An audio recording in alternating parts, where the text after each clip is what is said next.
It's exactly 1 p.m. East Africa time on the last day of August 2023. Good afternoon and thank you so much for making time for KBC Lunchtime News. My name is Njue. This is what my colleagues and I have lined up for you. Now straight to the news.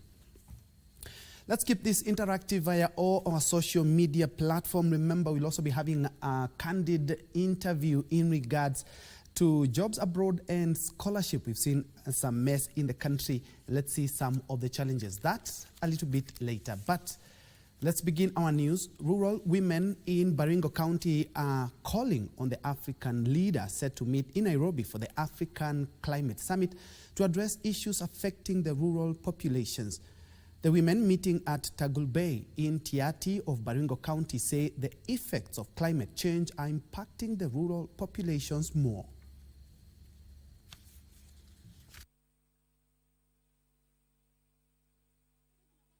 Kiangazi imeadhiri kina mama sana, na ndio sababu leo tumesema wacha tukuje kama kina mama. Ndiposa mnaona hatuna wanaume, tuko na kina mama leo kwa sababu sisi ndio tunaadhirika, watoto ndio wanatutegemea. Kukiwa na mambo na illiteracy, kina mama ndio wanaumia.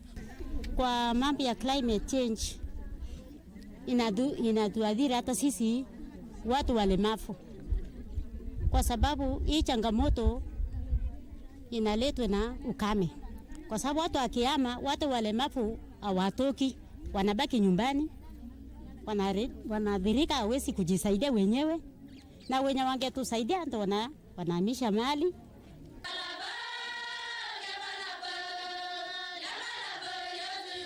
And still on climate change, the Senate had special sitting this morning in regards to the same, which is currently ongoing. Let's first of all listen in. The trading of carbon, because Mr. Speaker, while we look at the benefits of this framework, we must not have a tunnel vision, because at the same time, the sale of carbon credit is affecting the communities who are being chased through conflict and through displacement and encroachment of this concept. Very well, Senator Mandago Jackson. Thank you very much, Honorable Speaker. Honorable Speaker, I first stand to support the amendment of this bill on climate change and the issues of carbon credit. But Mr. Speaker, I just want to say one thing, that the carbon credit trading is a new platform that will be a revenue earner for this country. And Mr. Speaker, we all know that we have two levels of government. We must ensure that counties where forests grow will also benefit from the carbon trading. Number two, Mr. Speaker, I would wish that the drafters of the law and also during regulation development, Mr. Speaker, that those who are already trading on carbon credit in this country. And Mr. Speaker, it is surprising that Kenya is almost number 2 in Africa in terms of carbon credit trading, while we don't have a regulatory framework. Therefore, those who are already trading on carbon credit, Mr. Speaker, they should be made to make declarations of what they have been trading on. Okay. Thank you. Senator Koiti Andrew. At long last, first of all, I think what is being discussed is important, but the manner in which it's being discussed is not proper. For the main reason that if we enact a law that we don't follow the procedure laid in the Constitution, and we're enacting this very important law, what outcome do we expect? And I think that if something is worth doing, it's worth doing well, and the end does not justify the means. We have been told that we have got a conference, therefore we must rush this bill, we must do whatever. The end does not justify the means. And I would like to plead that we step back and do this bill properly, and especially on public participation. We give the people of Kenya the chance to contribute. They cannot be given 8 hours to do public participation on an issue that is as important as this. I would also like to see the role of the Senate. That is the end of the list that I was given by the majority leader. So, majority leader. Thank you, Speaker. I want to conclude by appreciating all colleagues that have taken time to comment on this very important matter, and those that we have equally lent various criticisms, areas of improvement, I hope our colleagues will take time, those that sit in the committee, to further enhance it, to make better. Of course, the most prominent has been the place and standing of our counties.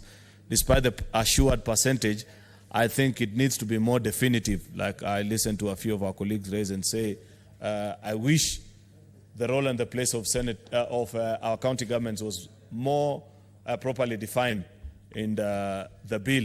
Of course, we have an opportunity to always enrich the work that we do. Nothing stops us, even as soon as tomorrow, once the bill has been assented to, Mr. Speaker, if we conclude on it as expected to as the Houses of Parliament, to begin in securing that particular place that many of us are saying that we need to see our counties, especially the mother counties that are, these resources are domiciled in, benefit more. And I think that's a place we can take a lead. What I know from experience, Mr. Speaker, just as a last comment, is that when any bill comes from the Assembly, it's very difficult to have a prominent role for our counties. The only place I see counties given prominence is when bills commence in the Senate. And therefore, the challenge is on us, if we want to enrich this conversation the way many of you are saying, is to immediately soon after, once we have set I think the overarching theme that we are being asked is to set the regulatory framework so that people stop taking advantage of our people. But once that is set, the second level of the fight is how do we now ensure that our counties specifically that host these resources get to benefit. And that's a conversation that I want to urge our colleague senators to begin that particular conversation and enhance it. At that particular point, we'll have an opportunity to dictate the conversation, because at that time, the bill will have begun here in the Senate. With those very many remarks, Mr. Speaker, I beg to reply. Thank you. Thank you, Majority Leader. Still have 10.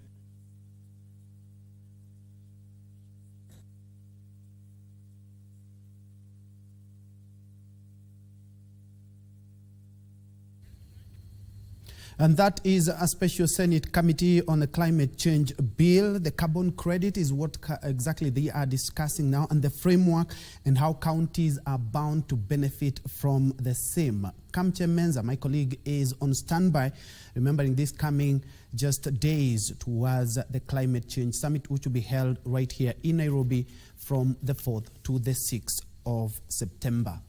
And still on climate change, livestock industry players have urged the government to accelerate the call for fair financing in efforts aimed at mitigating climate change. Stakeholders say the upcoming Africa Climate Summit is a good opportunity for Kenya to foster collaborations with international partners, as Kenya will be hosting the continental event starting 4th to 6th of next month. Attention now shifts to the Africa Climate Summit, which will give Kenya the opportunity to share various strategies the government has put in place to address climate change. Industry players in the sector say lack of adequate financing is a major hurdle facing climate change mitigation. Experts are urging the government to step up efforts of public investment and fiscal management to help promote climate-resilient infrastructure investments.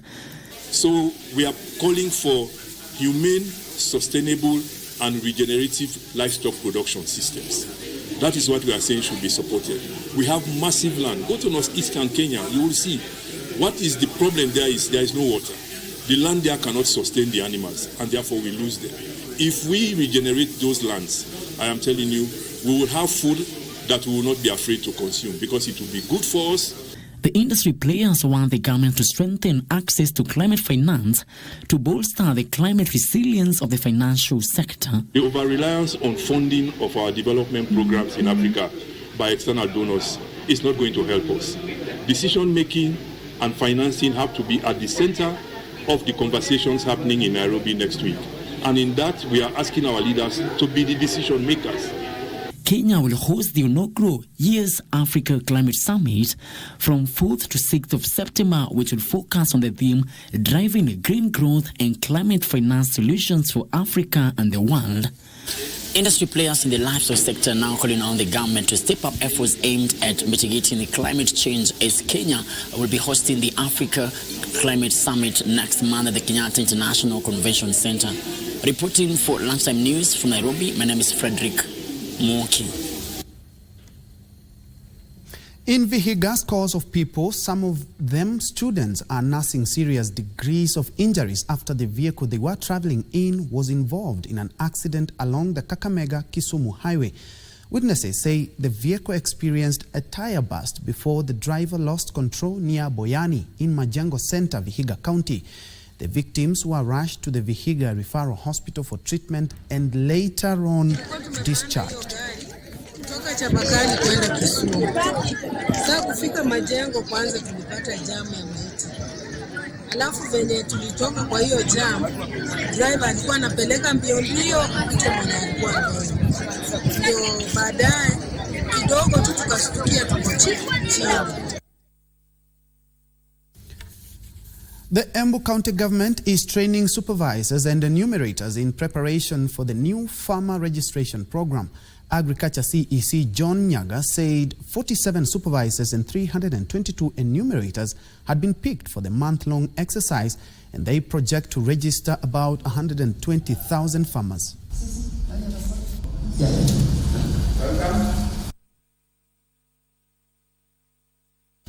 Leo tumeanza mafundisho kwa supervisors wale ambao watakuwa nasimamia hii shughuli ya kuandikisha wakulima kwa hii kaunti yetu. So ni program ya kufundisha supervisors ambao watakuja baadaye after 3 days wasomeshe pia enumerators wale watakuwa natembelea mashamba wakichukua data ya wakulima. We want to ensure that each and every farmer is captured. So that is how the village elders and the chiefs, assistant chiefs come in.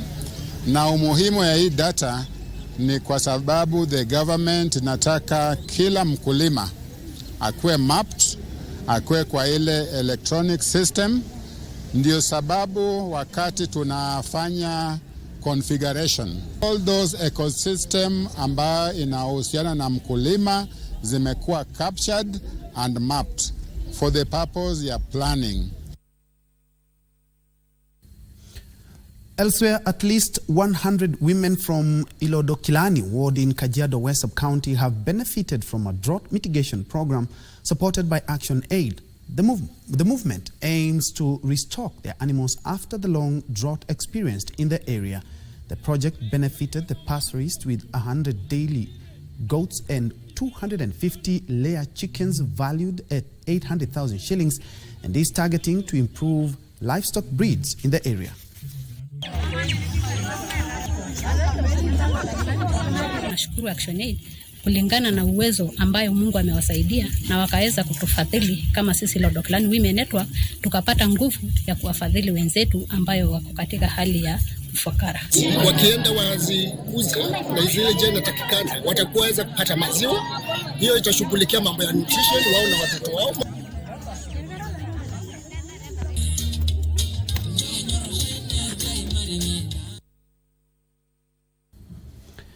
At about 12 minutes past the top of the hour, let's take a quick break. We'll be right back with more.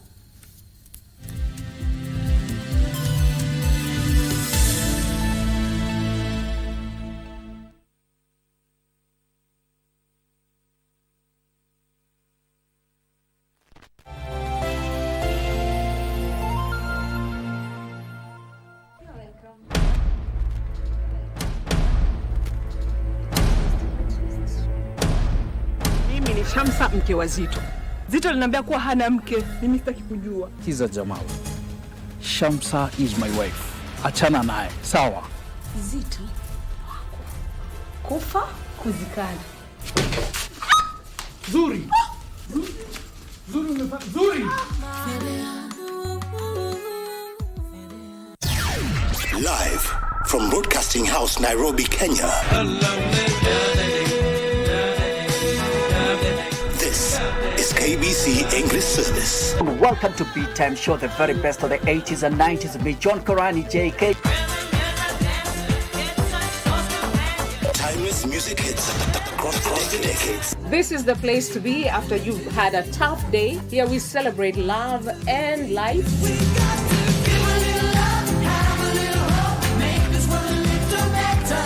Don't believe me, just watch. The sound of KBC English Service. I'm your host, Caroline Wangishi. Carol Gatata Moshero. My name is Geoffrey Mongai. News, information and entertainment. KBC English Service, Kenya's official national radio.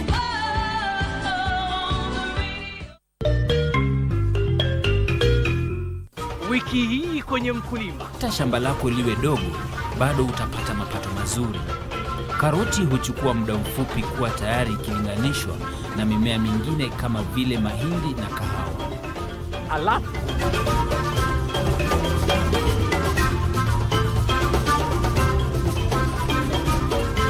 kisha wakulima wengi hawajui kwamba wadudu wengi ambao tuko nao ambao wanatusumbua kwenye mashamba zetu, nyingi zinakuwa attracted na kala. Kwa mfano, hiyo kala yellow ina attract zile white flies. basi usikose kujiunga nasi Jumamosi saa 10:30 hapa KBC Channel 1.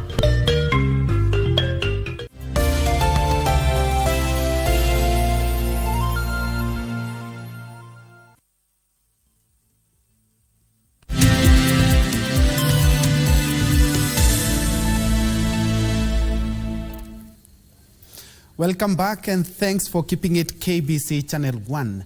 Elsewhere, the advisor on Women Rights Agency in the Office of the President has called on women in the country to work in solidarity and empower themselves economically.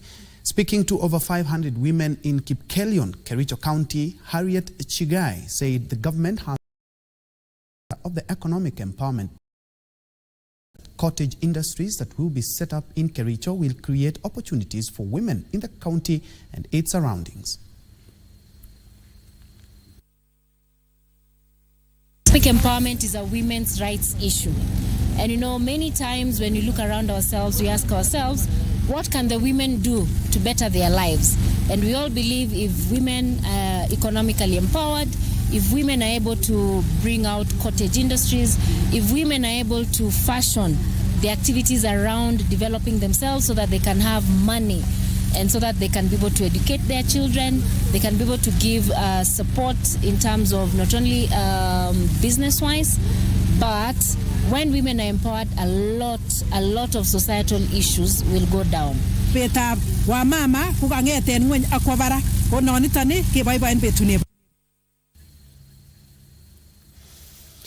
Now, when the son of a clan leader returns to his village following his baptism, he must choose either one, to inherit his father's legacy or fulfill his newfound purpose in life. This is a story of Where the River Divides, a film inspired by a true story and which is our focus today in our weekly segment, Cinemas and Theatre.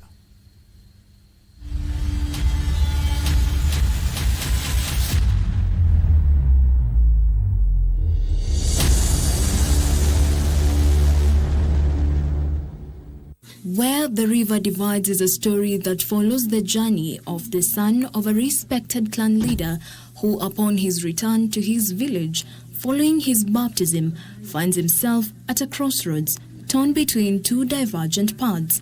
On one hand, he stands to inherit his father's esteemed legacy, a role laden with expectations, traditions, and responsibilities.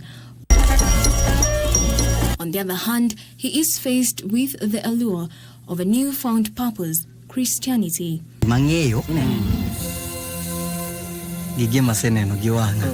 Despite the conflict the protagonist in the film must face, the film's overarching message is one of unity and shared human experiences transcending linguistic and religious boundaries. Where the River Divides, it's a timepiece, a film that was inspired by a man called Dennis, whose life was very interesting. It's not like most of us who've lived and have had persecution from our parents.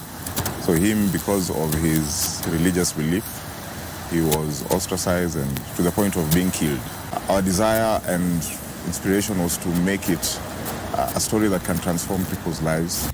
The cast comprises only Luo-speaking actors since the setup and premise was in the Luo culture. We needed to find cast in Nairobi who are all Luos, and we used a casting director. It's called Isaiah Evans. We auditioned them around COVID. It was during COVID. 2020. COVID also delayed us filming because of the restrictions, and some of the crew members were coming from the US.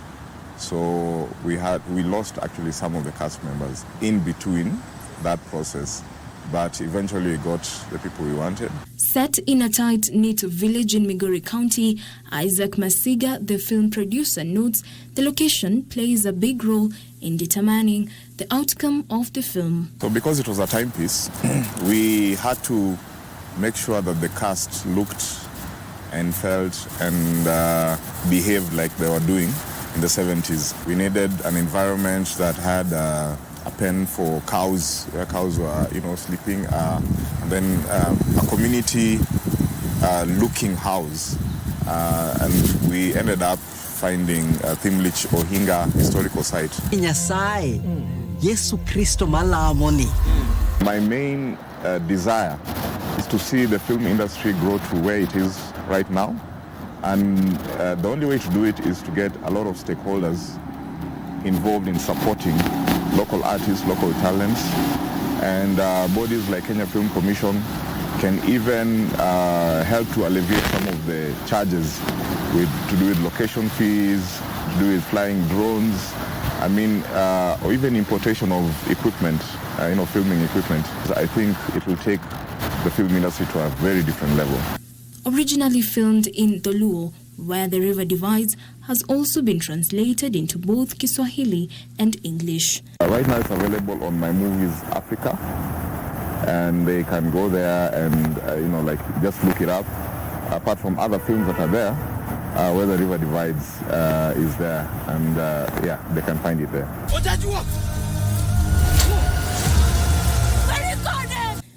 Jacqueline Masharia for Cinemas and Theatre.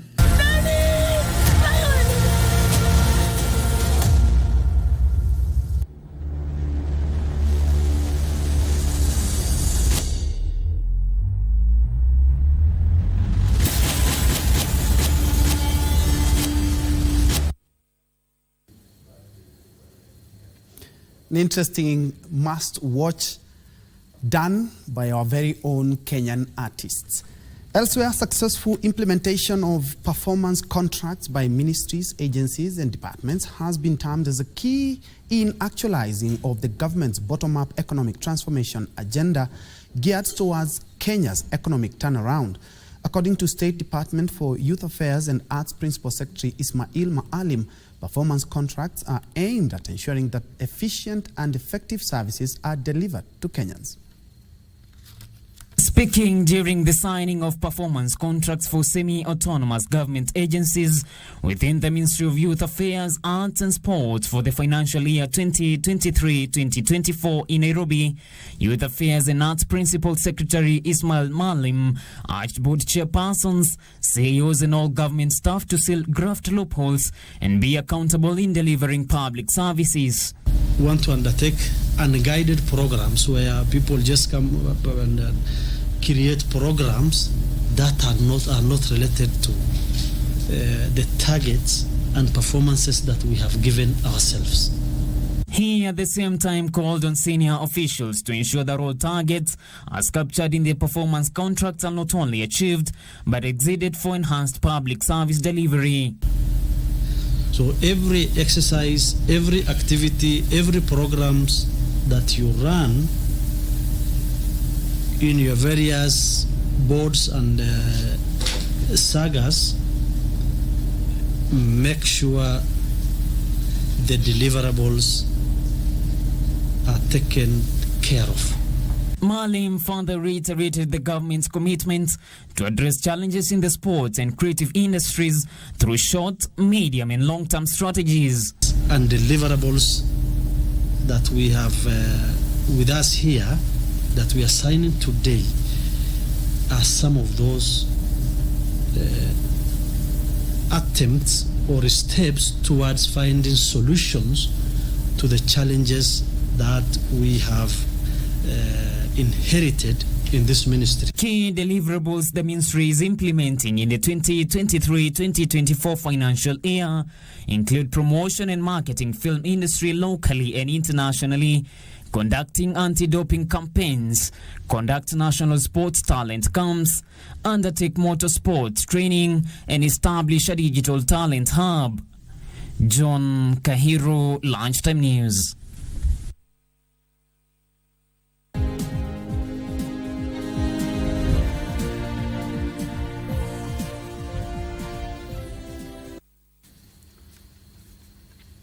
In business, lobby groups are clamoring for a review of the Companies Act of 2015 to allow the public access to beneficial ownership information that identifies true owners of companies. Currently, the information is only accessible to bodies involved in the investigation and tracking of illicit funds, a loophole that corrupt individuals use to divert public funds through proxies. The Institute of Economic Affairs says the move will enhance transparency and help curb corruption. The Companies Act of 2015 limits access of beneficial ownership information to 5 authorities, including the Directorate of Criminal Investigations, Ethics and Anti-Corruption Commission, Kenya Revenue Authority, Public Procurement Regulatory Authority, and the Asset Recovery Authority. The Institute of Economic Affairs says the secrecy makes it difficult for authorities and law enforcers to track wire fraud and investigate corrupt practices. The Institute says there is a need to enhance transparency and openness in business ownership to combat corruption. This is something that we're pushing through. We'll be looking forward to push through amendments in the law to ensure that transparency is enhanced and that the law allows for that to be entrenched and that access is guaranteed for anyone and everyone in Kenya and of course across board. Now that we're looking to move towards the AFCFTA, perhaps that's something else that we'll also be looking at going forward. The economic lobby groups are calling for the harmonization of the provisions in the Data Protection Act of 2019 and the Companies Act of 2015, which advocate for the protection of personal data and enhancing transparency, respectively.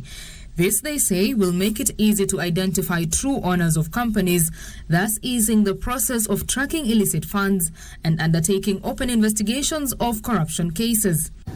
Enforcement needs to be apt, and this is something also trying to push for. It's not, you need to have a dog that has tooth. So we have the dog, yes, but does it have tooth? So we're trying to entrench the perspective of the dog having the tooth, so that in as much as we have the law and the penalties, they can be imposed upon those entities that don't comply with the law. So yes. EACC estimates that Kenya loses over 600 billion shillings annually to corruption. Betty Kiptum, Lunchtime News. Moving on, maize farmers are set to receive 4 high-yielding seed varieties for planting in the coming long rains. The Kenya Agriculture and Livestock Research Organization Director General Eliud Kirenga says the new technology will reduce seed development and multiplication cost by almost half, reducing the cost of maize seeds in the country. Kenya maize imports value last year increased by 79.7% to 24.7 billion shillings after the country imported 794 tons of maize. Last year's maize import was the highest since 2017 as the country grappled with 5 consecutive failed rain seasons. Reduced maize production is also blamed on the high cost of seed development, which has curtailed research on maize seed varieties that can withstand harsh climatic conditions and low seed multiplication. The Kenya Agriculture and Livestock Research Organization says it is planning to release 4 hybrid maize varieties to seed companies that are cheap and easy to multiply. A mechanism is natural in science which protects inbreeding and enhances crossbreeding. So the ability not to produce pollen is to inhibit it from self-pollination and encourage pollen from other plants, because that increases the hybrid vigor and the quality. So it's the science that we have tapped to produce this technology. The seed, the quality of seed is that we are very sure that the seed is pure seed. There are no mixtures. Yes. The 4 maize seed varieties are expected to reduce the cost of seed production from the current average of 70,000 shillings per acre to 40,000, further reducing the cost of maize seeds. Very few small companies are able to produce quality seed because of the cost. So this technology can enable those small companies to be able to afford to be able to produce quality seed. The seeds developed under the Seed Production Technology for Africa eliminates the need for detasseling, hence reducing the cost used in carrying out these exercises. Is that the cost of detasseling is going to go down because the maize itself that you're targeting is that we are targeting on the production of the parents that are not supposed to produce the pollen grains on the tassel. Calro predicts a bumper short rains maize harvest due to low cases of maize diseases in the country's maize belt. We have had very good rains. Also, weak plants succumb to diseases and pests. You remember the fertilizer was subsidized. Farmers actually used fertilizer. So when the plants are growing, they're strong. So hata kama kuna ugonjwa kidogo, it really does not affect them much. Still on maize, the government will announce the minimum buying price next week in a bid to cushion farmers from exploitation by middlemen. Agriculture Cabinet Secretary Mithika Linturi has also said the government plans to build 1 million bags of maize for the National Reserve once funding is availed by the National Treasury. For the longest time, farmers have been complaining about low maize prices in the country, with brokers paying 50 shillings for a kilo of the commodity. Speaking in Kitale during Seed Company Field Day, Agriculture Cabinet Secretary Mithika Linturi said he's consulting with other stakeholders before announcing the maize buying prices. We'll be announcing the new prices of the minimum prices of maize because it is necessary so that farmers are not taken advantage of by whichever brokers out there. The CS said the government will ensure farmers reap from their hard work as they expect a bumper harvest this year. We also want to operationalize the warehouse system so that our trend and our business in this space of storage and sale of our farm produce is managed in a way that gives the best return. Linturi added that the government will buy 1 million bags of maize from farmers for the National Strategic Good Reserve, which the ministry is consulting with the National Treasury to avail funds for the purchase of the maize from farmers. The CS said the government is working out to provide mobile dryers to farmers to ensure maize produce is safe for consumption while reducing post-harvest losses, which is estimated to be 25% of all the maize produced in the country. Next, that and this, we will be able to get mobile dryers to our farmers because we want to ensure that the food grown is properly managed so that we don't lose the maize, we don't lose our crop because of infestation of aflatoxin. Edna Murungi for Lunchtime News. Definitely some good news for the farmers as we gear for the long rains in the next couple of months. Now, on our segment that I had mentioned earlier on, we are now looking at jobs and especially now in the light of the issues that we've had in the country. Scholarships, you do remember the Eldoret issue is still being looked into by the EACC and other agencies. And also we've had a number of issues when it comes to jobs, and especially when we mentioned the Middle East. And to shed more light on the same, we are now joined by Zamira Sheikh, who is the Secretary of WordStart Africa. Welcome to the program. Hello, how are all of you? I'm from WordStart Africa. This is a company that offers job opportunities abroad, scholarships, also healthcare facilitation for people looking to go for residential stay as well. So we are doing also Europe and all of the Schengen countries. We are doing Canada, USA, and UK as well. Yeah, and I've looked at your website and you have mentioned that you give both skilled and semi-skilled. Maybe you can mention some of the jobs that you are offering and also types of visas that you are also offering. Sure, no problem. So what we offer is semi-skilled, non-skilled, and also skilled jobs. For the non-skilled are for people who have just finished Form 4. Semi-skilled are people who have studied a bit. And for the skilled jobs, we have people who are certified and are looking to go abroad because at the moment unemployment is an issue in this country, and we are being given an opportunity to take people abroad.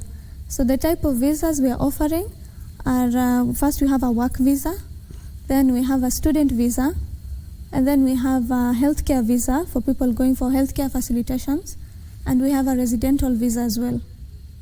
We have seen a number of agencies being flagged in the country because sometimes we hear Kenyans being murdered in the Middle East, Kenyans who have debts, where you find that if I have to go to the Middle East, I'm told that yes, now you've gotten your job and you've started your job, but you have a big debt that you'll have to be deducted for a number of months or even years.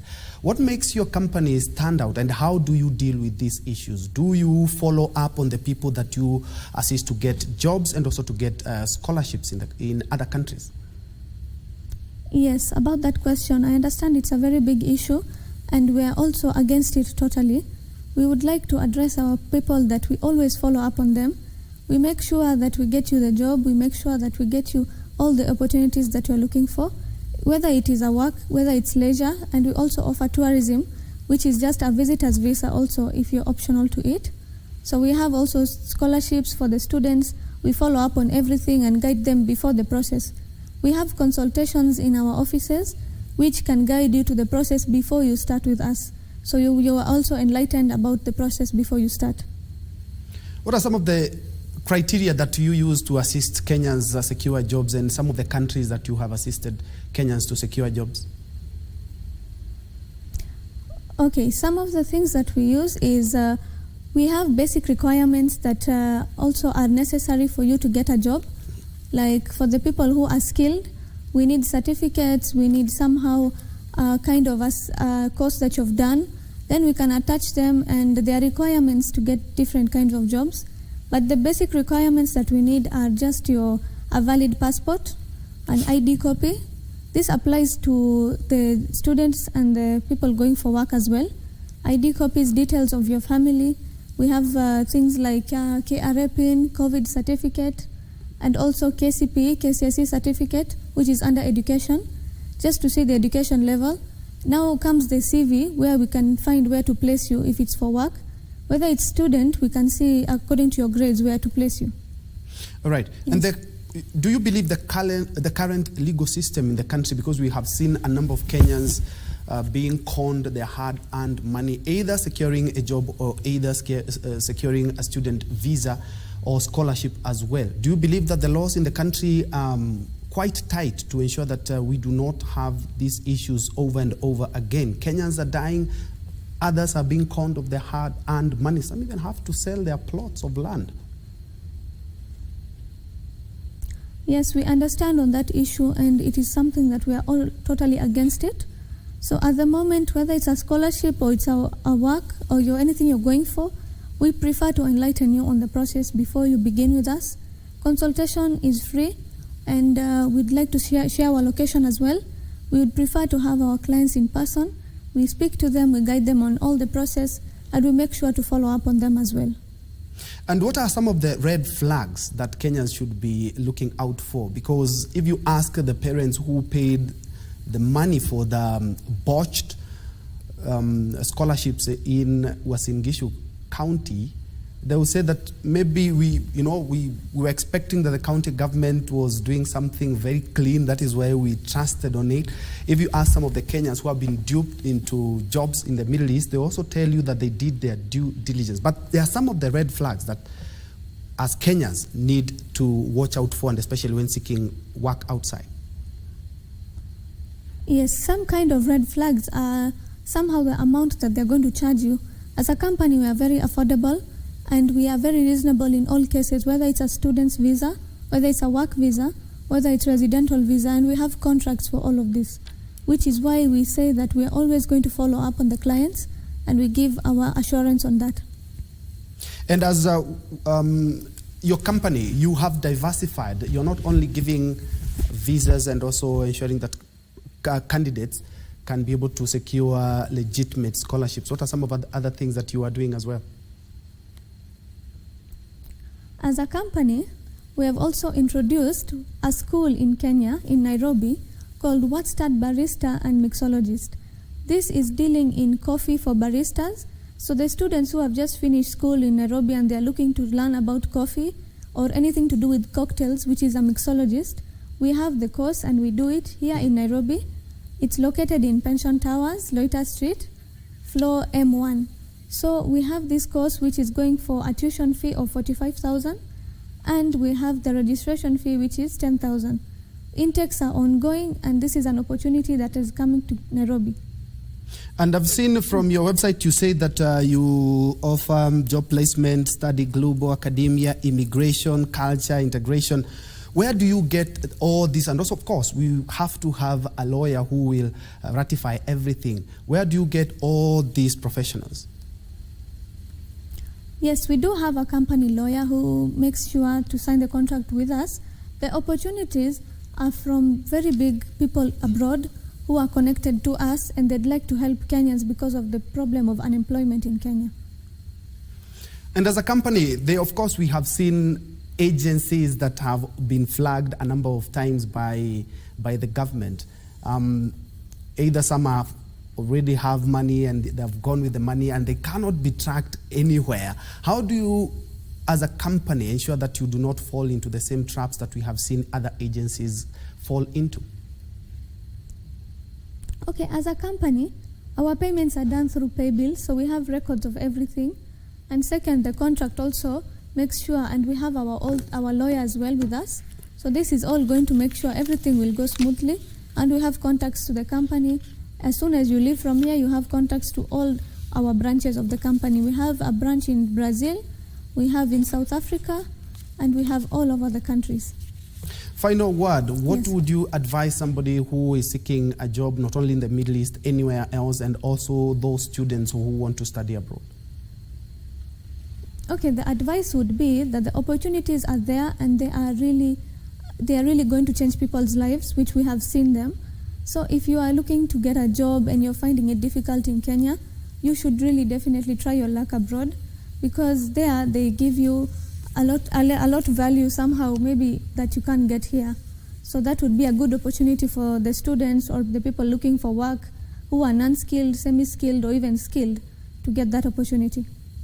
All right, thank you so much, Zamira Sheikh, who is the Secretary of WordStart Africa, a company which provides a number of issues, and especially now that we have issues with the travel agencies in the country when seeking work or scholarships abroad. Over to another news item where a cattle breed that feeds less yet produces more. This is a Sahiwal, a dual-purpose breed, meaning it provides both meat and milk, making it the best alternative in range lands over other livestock species, more so in the light of the worsening climate condition in the country. According to Ole Maita, the rearing of this breed has seen his family through drought as well as the high cost of animal feed. Here's his story on the impact of climate adaptive projects.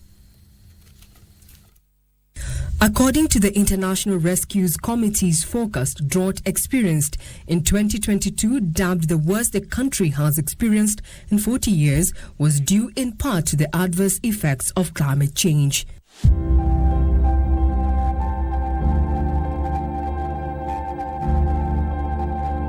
However, for Ole Sampei Maita, his future is not as bleak. Tumepata dume mingi katika iboma yangu, ila ambayo imepandishwa kwa AI kama nchao rafili 100. Masiwa vile vile imepanda sana.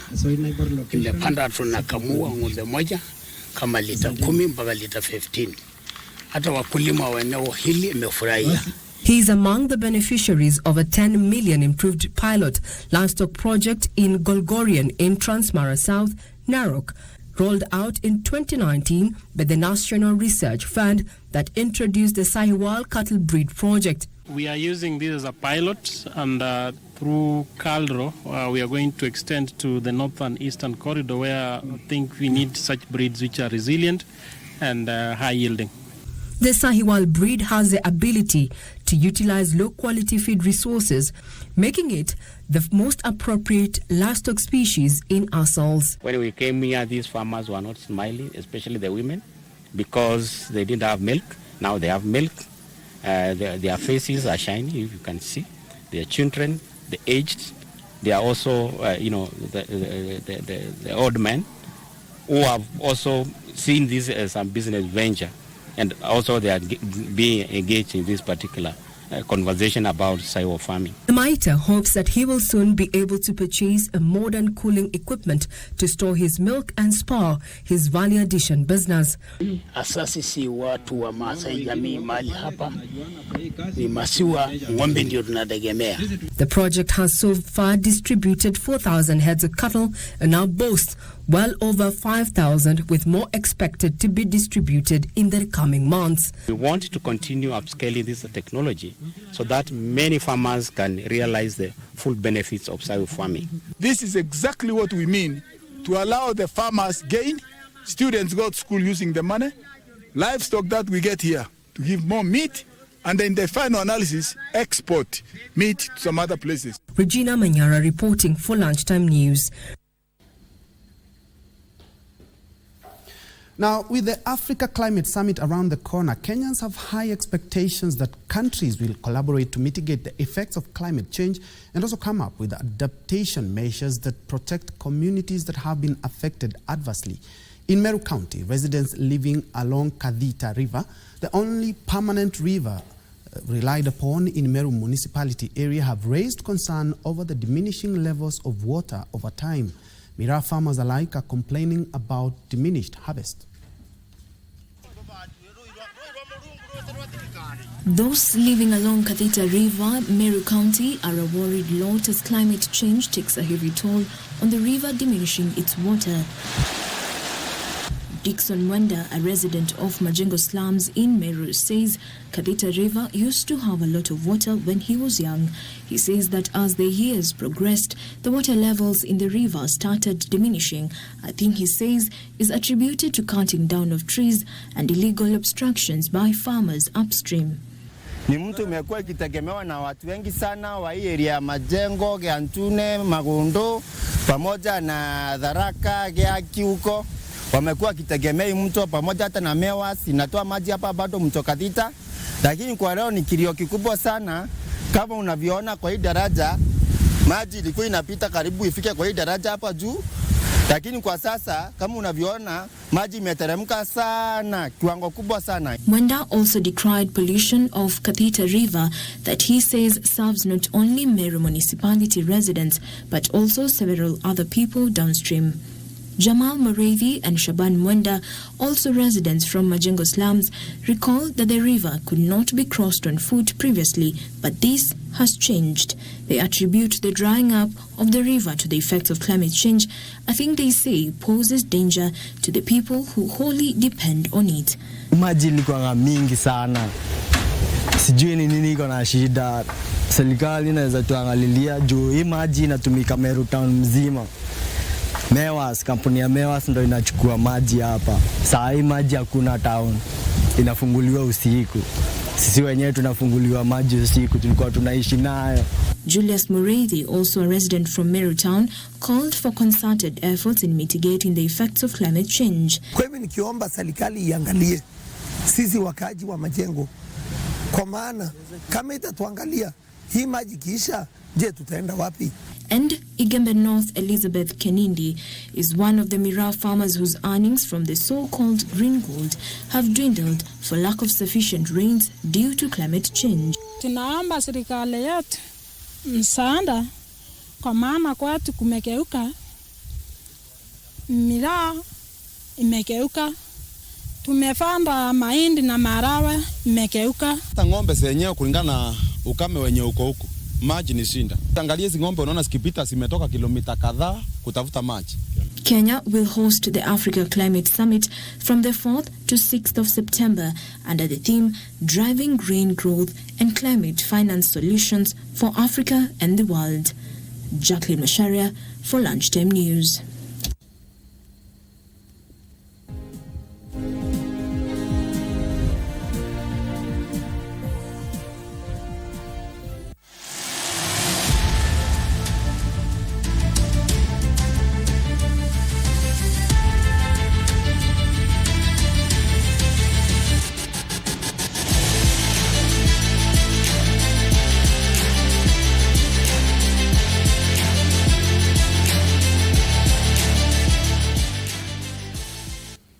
In sports, Chelsea came from behind to beat League Two side AFC Wimbledon 2-1 in the Carabao Cup at Stamford Bridge. In other matches, Everton beat Doncaster 2-1. Burnley humbled Nottingham 1-0. Sheffield United lost to Lincoln City on penalties, while Blackburn Rovers thrashed Harrogate 8-0.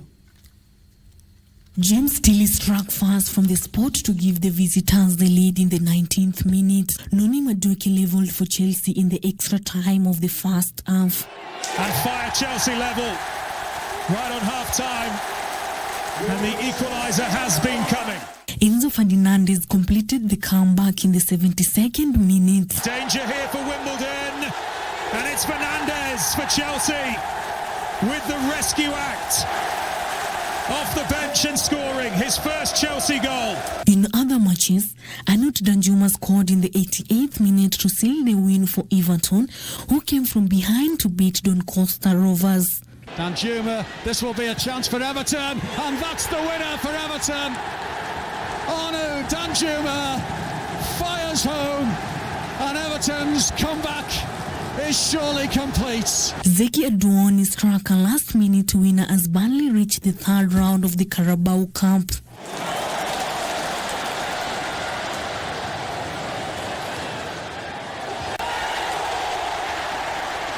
Newcastle will host Manchester City in the third round of the Carabao Cup, while Manchester United face Crystal Palace. Aston Villa will play Everton, Brentford face Arsenal, Brighton travel to Chelsea, while Liverpool face Leicester City. Elsewhere, Caroline Wozniak beat Petra Kvitova 7-5, 7-6 to advance to the US Open third round. Defending champion Iga Swiatek beat Australian Daria Savia 6-3, 6-4, while 19-year-old American Gauff won 6-3, 6-2 against Russian teenager Mira Andreeva. Former world number one Wanziaki, who retired in 2020, won 7-5, 7-6 in New York.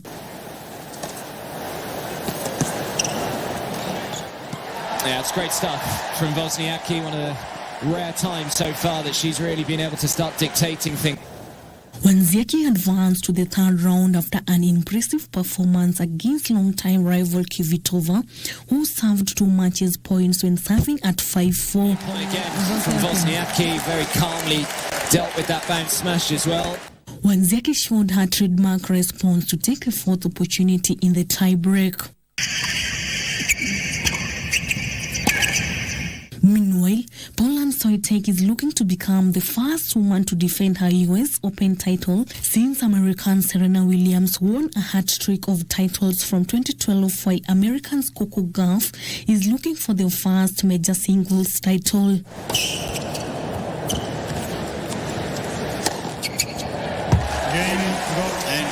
Coco Gauff fought back to see off German qualifier Laura Singimond to progress.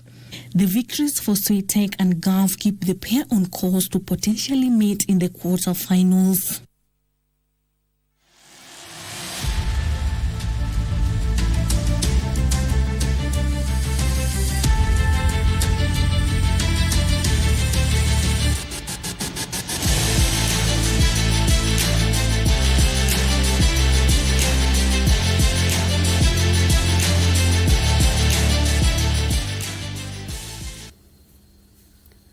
Very well, that's where we put a cap on KBC Lunchtime News this Thursday afternoon. Thank you so much indeed for joining us. But we are also keeping tabs on the Senate special sitting on climate change bill. We are also keeping tabs with the Africa Summit dialogue, more or less like a preamble of the Africa Climate Summit. Will be held from the 4th to the 6th right here in Nairobi. And don't forget, KBC is the official broadcast partner for the Africa